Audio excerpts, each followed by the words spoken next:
paradise for thrill seekers, adventure junkies, and those willing to test their courage against the raw power of nature. Among today's visitors are two foreign tourists, Greg and Heather. They haven't come here for just any sightseeing trip.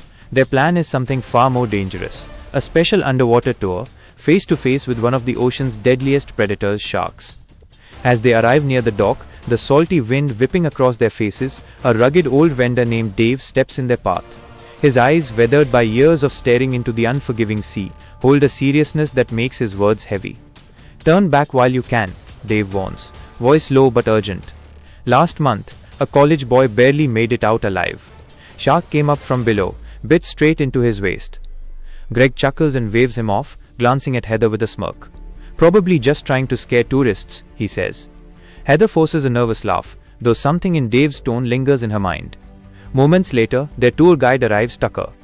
Broad-shouldered, tanned from years under the sun, with a half smile that could either be friendly or something else. He asks them a few casual questions, and from their answers, learns something troubling. No one knows they're here. They haven't told friends, family, no one.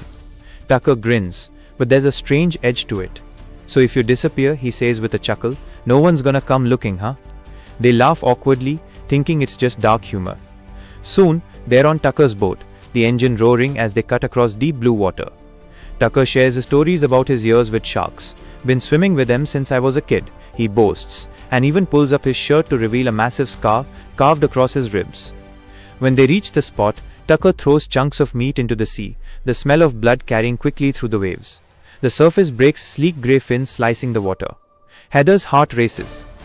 "I don't think I can do this," she stammers. Tucker's response is strange. He tries to calm her, even starts singing the Baby Shark song. It's so absurd that Heather bursts into laughter, her fear momentarily forgotten. Then the steel cage is lowered into the water, with Greg and Heather inside. Below, the world turns cold and alien. Everywhere they look, sharks. Dozens of them, teeth flashing like blades under the shifting light. Heather grips the bars, her breathing ragged inside the mask. Greg squeezes her hand, pointing to the sheer beauty of these predators gliding past. For a moment, it is magical. But magic doesn't last. They haul back onto the boat, exhilarated, Heather's fear replaced by joy. She can't stop smiling, until Tucker suddenly pulls out a knife. No warning, no hesitation. The blade drives into Greg's side.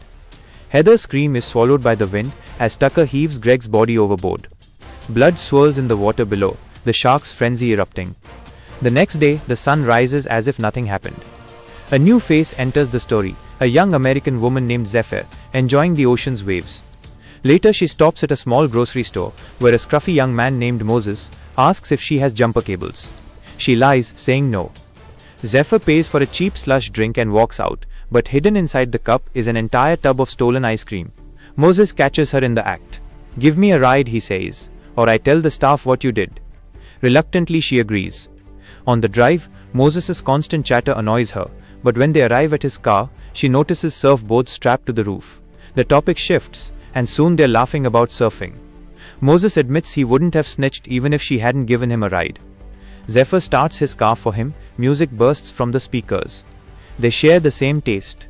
That night, the two grow closer, talking for hours in her van until Moses jokingly tosses her van key out the window. Later, while Moses steps out to make breakfast, Zephyr takes her van and heads to the beach, forgetting her spare key. She searches a parked truck for it, and that's when she meets Tucker. He's friendly, too friendly. He calls her brave for surfing alone at night, then drives off. Moments later, her phone buzzes, Moses asking why she left without telling him. She replies she wanted to catch the morning waves. Before she can think, Tucker returns. This time, there's no smile. He throws a bag over her head, wrestles her to the ground. She thrashes, kicking and screaming, but his grip is iron. A sharp sting in her arm, the injection. Her vision blurs. Her mouth is taped shut, her wrists locked in cold steel cuffs. He shoves her into a surfboard box, loads it into his truck, and drives straight for the pier.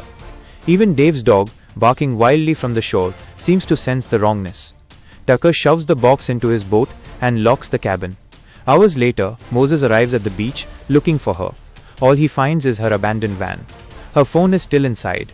When Zephyr wakes, she's in a dim, foul-smelling room. Her hands are chained to a pipe. Across the floor, another figure, Heather.